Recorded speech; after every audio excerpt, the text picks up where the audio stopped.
So we launched a brand new series last week called Surprised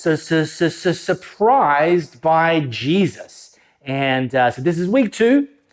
If you missed the first week, you can either go back and watch that on this channel, or I actually recommend going onto our podcast. Just go to your favorite podcast app, search for Elevate Church Perth, and you'll find us. You'll find that episode. It's a cracker. It's hilarious. More importantly, it's something foundational that we can build our lives on. Well, hey there, Elevate friends and family. Great to have you with us today. Now, before I get into today's message, let me just either remind you or let you know that this is a thing. This QR code, if you scan it, it's going to take you to the Bible app. You need to have the Bible app installed on your device. And it's actually going to take you to a section called Featured Plan, or called My Church, which allows you to set Elevate Church as My Church inside the Bible app. And every week we post a featured Bible reading plan that aligns with what we've taught on that particular weekend. And it is a phenomenal resource. More and more of our team, more and more of our people are getting on, and weekly we're just going through that featured plan together wherever we are. So take advantage of that. It's a great resource, great opportunity. Okay. Have you ever had one of those days where everything just goes wrong? You know, you wake up, you go to make your morning coffee, and the coffee machine's not working. Then you get in your car ready to go to work or drop the kids to school, and you remember, oh, I forgot to put petrol in last night, and you haven't got enough petrol for the trip, nor do you have enough time to stop at the petrol station. You get to work and you realize, oh, I left my phone at home, which is like cutting off one of your limbs. Then you find out, you check your inbox, you didn't get the job or the promotion that you interviewed for, or maybe a combination of things made that day one of those days. And look, it's real life. This sort of thing happens, but what happens to you on one of those days? What's your attitude? What's your response?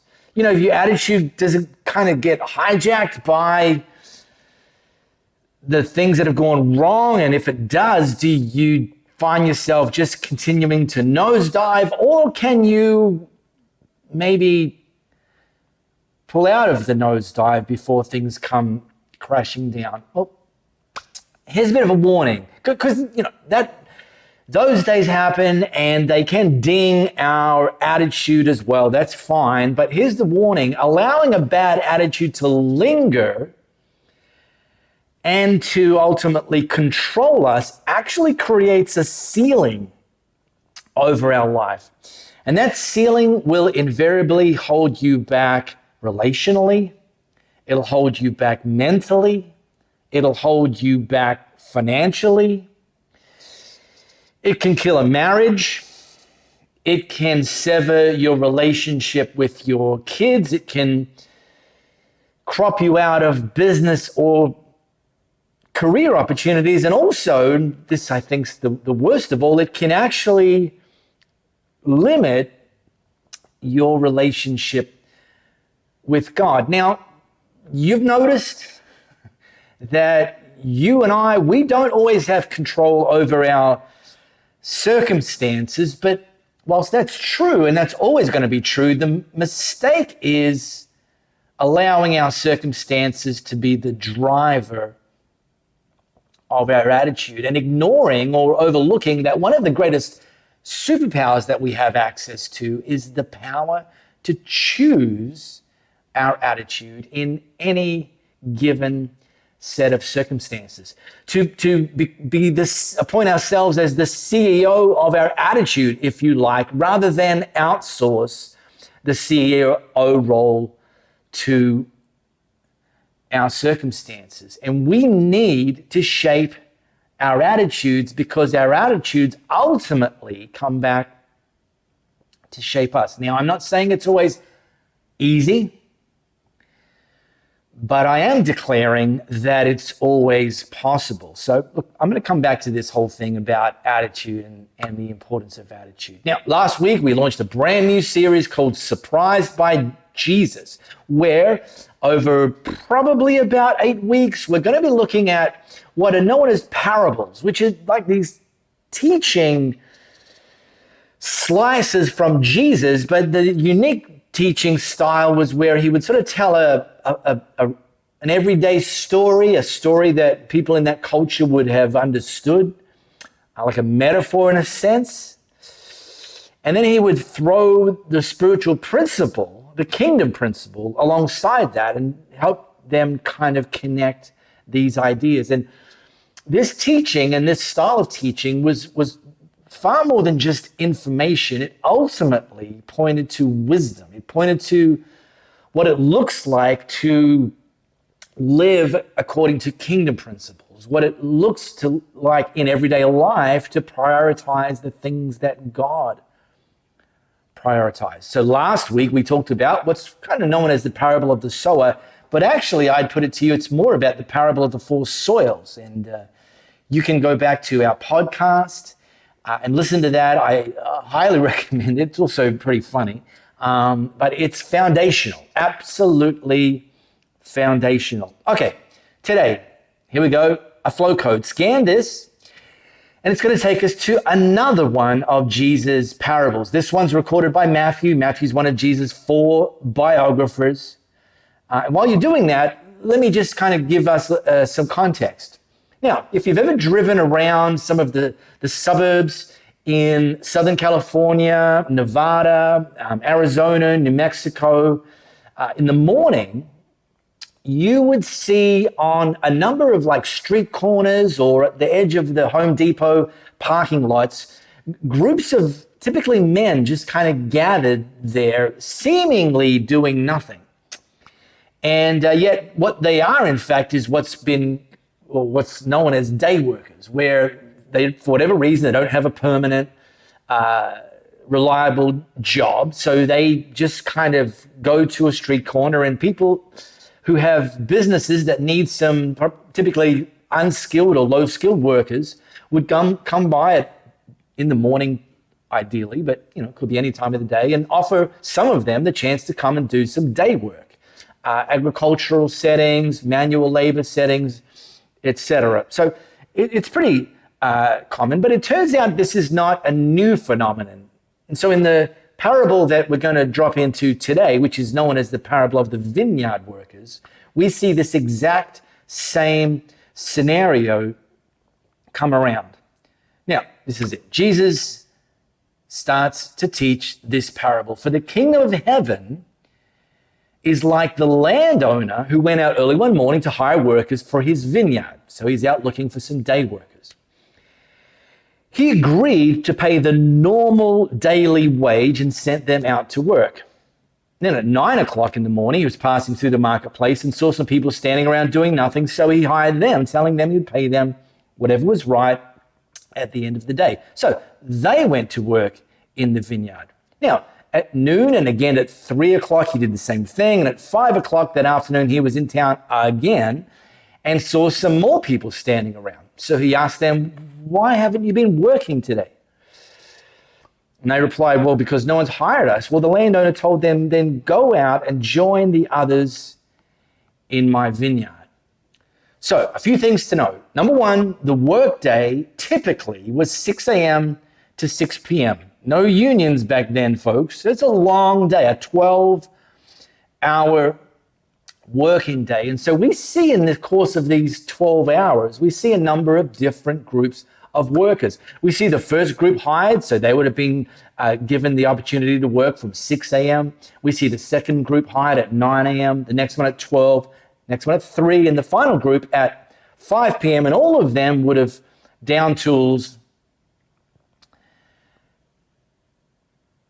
at 6 p.m. We also see that the first group, the landowner agreed to pay them the normal daily wage. The second group, the 9 a.m. group, the landowner agreed to pay them a fair wage. But then there's no mention specifically of what he may or may not pay the other groups of workers. Well, that evening, the landowner told the foreman to call the workers in and pay them, beginning with the last workers first. So this is the 5 p.m. group. When those hired at 5 o'clock were paid, each received a full day's wage. Hello. What a generous landowner. They got paid for 12 hours work, even though they actually only worked 1 hour. An unexpected, undeserved blessing. And we love those sorts of blessings when they come into our lives. Of course we do. Well, when those hired first, the 6 a.m. group, came to get their pay, they assumed they'd receive more. I mean, it's like they would have been busting out the abacus going, well, the 5 o'clock group worked for 1 hour, we worked for 12 hours, 12 times 1 day's wage equal. Wow, this is gonna be great. But they too were paid a day's wage. Well, when they received their pay, they protested to the owner. Those people, the 5 o'clock people, they only worked 1 hour. And yet you've paid them just as much as you've paid us who worked all day and, need we mention, in the scorching heat. They were not happy little workers, people. Not happy at all. And I get it. I've done the grape harvest. I've done the grape harvest at my wife's dad's village back in Italy. I remember doing it. I'm out there. There's the aunties there. There's the uncles there. They're all in their 70s. The aunties are like these tiny little humans, like 4'9", 70 plus years of age. And anytime, I was in my 30s the first time I did this, anytime that I went to pick up a full crate of grapes, they were screaming at me, Marco, no, put it down. It's far too heavy for you. And then they would come over, 4'9", 75 years old, and they would lift this box and full of grapes. And yeah, listen, it's undeniably hard work. And so there's one thing. Secondly, this 12-hour group, they went through the whole day, including the scorching heat. The 5 p.m. group not only worked for just 1 hour, they worked in the, well, let's just say things were starting to cool down. Probably a sea breeze. The sun had started way past the heat of the day. So look, it was unfair. So they protested. Well, here in Australia, we have a word for protesting. It's called whinging. Yes, Aussie slang, whinging. And people who whinge are known as whingers. And it's a pretty common Australian pastime. Chances are you've done it. Chances are you may have done it recently. Chances are you may even be tempted to whinge this week. Oh, is that jasmine rice? I prefer basmati. I can't believe Sunday night. Oh, I can't believe I have to go to work tomorrow. And then you go into work and, this traffic or that idiot driver. And then, oh my gosh, that colleague that I have to work with or that client that I have to deal with. Oh, it's just intolerable. And then you get home, your spouse asks you, how was your day, honey? And the first thing you start to tell is the whinging list. Here's the truth, people. Whinging will never lead you to a better life. And so it's kind of understandable that the first group were whinging. You know, like you paid the last group the same as us. We worked 12 hours. We went through the scorching heat. But here's what we need to understand. The landowner paid them exactly what he'd agreed to pay them. He didn't stiff them. He didn't short pay them. They started the day with a promise that at the end of the day, I will pay you 1 day's wage. And he literally paid them 1 day's wage. In fact, not only did he he paid them what he agreed to. This first group had another enormous advantage over every other group through the day, and that was that at the beginning of the day, after they'd gotten up, gotten ready, gone to the marketplace, hoping to get some work, hoping to get some income, hoping to be able to put food on their family's table that evening, by 6 a.m., they had the security of knowing they were going to get paid a full day's wage. The people at 9 o'clock, they had to sweat for 3 hours. The people chosen at 12 sweated for 6 hours. 3 o'clock set. The group that were picked at 5 p.m., they had gone 11 hours. And probably, I think it's safe to assume we're like, well, that's it. Potentially, I'm not going to be able to put food on my family's table tonight, and Junior is going to be going to bed hungry. So the first group got paid what was promised and hadn't had to endure the anxiety of wondering if they were going to get paid that day. So all actually was probably going well for them until they started comparing what they'd received with what others had received. Instead of gratitude, they started grumbling. So typically in Jesus' parables, every key moving part is a character. So in this case, the vineyard owner or the landowner, well, that's God in this story. And then the workers, that's us. And then we see that essentially within the workers, there's, at the end of the day, two groups with two very different attitudes. No doubt the 5 p.m. group were grateful, first of all, for getting an hour's work and then blown away by getting paid a full day's wage for just an hour's work. And then there's the other group, not so grateful bunch of whingers. And so we get to see ourselves in one of these two groups, especially when things don't go the way that we expected them to go. And look, on the surface, it kind of looks like an us versus them grumble. Like, oh, they got paid more, we got paid less, oh. But actually what we see is it's not an us versus them grumble, it's actually an us versus the landowner grumble. In other words, in this story, it's a group of whingers taking out their frustrations on God, actually pointing to God and saying, you're not doing your job properly. Calling into question his providence and his sovereignty over their lives. And this is a problem if we allow ourselves to be in that group. So I'm just going to drop 2 of Marco's pro tips that will help ensure we don't fall into the whinging category. And the first one is celebrate the wins, all of the wins, even the small wins. Celebrate the wins. And you have to be intentional about this, because chances are some of you could be like 100 things could go well, and then one thing go against your expectations, and that literally ruins your day and sets you up for a bad attitude. And so even like celebrating your wins can just be like everyday things. For example, you're here today, which means you woke up this morning. Woohoo! Because someday that ain't gonna happen. Hopefully, you had a shower, and if you did, probably you had clean, reliable, running water. That's a win.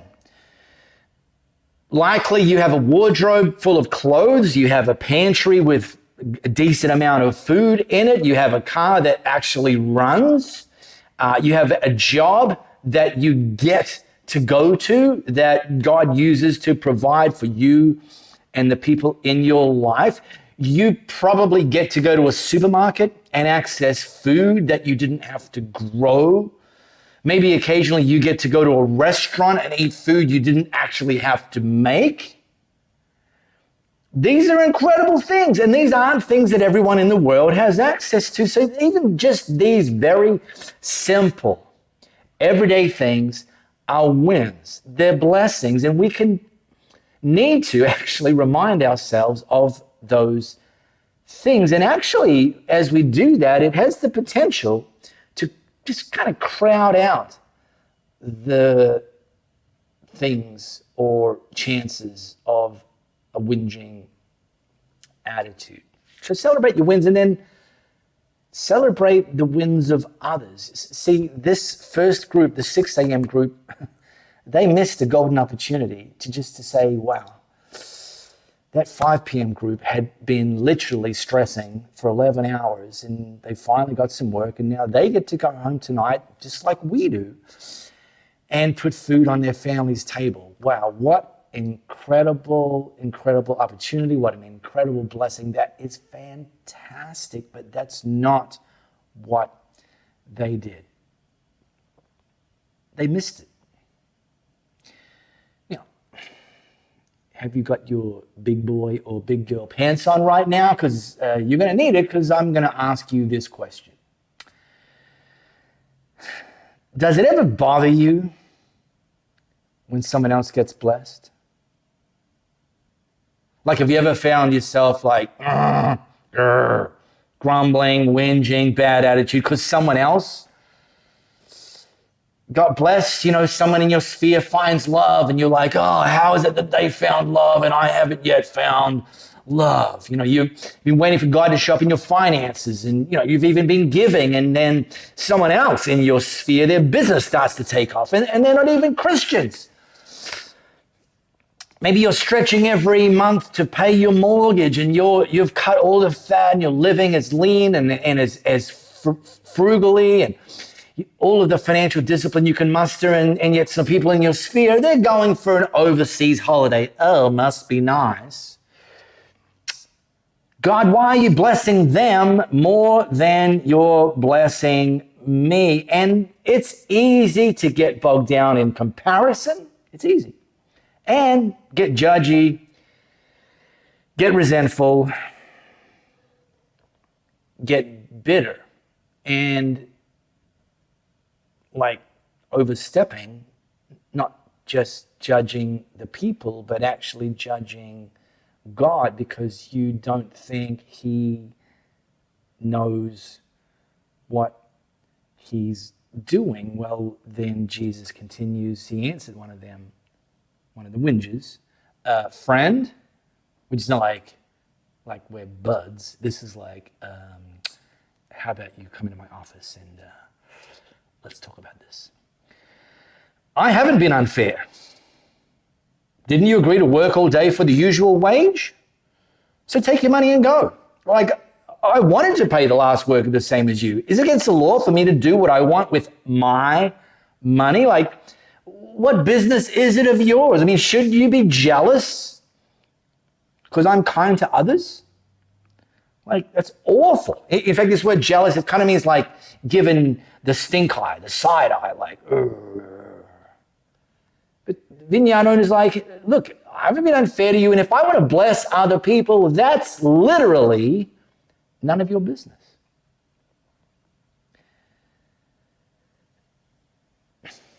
And here's a bonus tip. Always remember that the same God who blesses others has the potential to bless you. And guess what? You might even be next in line. Who knows? So those who are last now will be first then. This is Jesus' big mic drop statement. Those who are last now will be first then, like kingdom stuff. And those who are first will be last. So don't be preoccupied with where you rank on the list of blessings in this world. Be grateful that Jesus chose you, and be I guess, grateful that you were smart enough to respond to his calling and you decided to place your faith in him, that you made the list, the only list that ultimately matters, and that's the fact that your name, if you've made Jesus your Lord, your name is written in heaven. That's the list that matters. And when you get to meet God face to face, because I've had people say, oh yeah, when I get to meet God face to face, I've got my list of questions. Yeah. Look, fine, but here's my pushback. I'm pretty sure that when you meet God face to face, you're not going to be thinking back to Harold in cubicle number 6 who got the promotion that you didn't. I don't think that's what your intentions are going to be focused on. I think it's going to be more of a, because you made the list, the only list that ultimately really matters.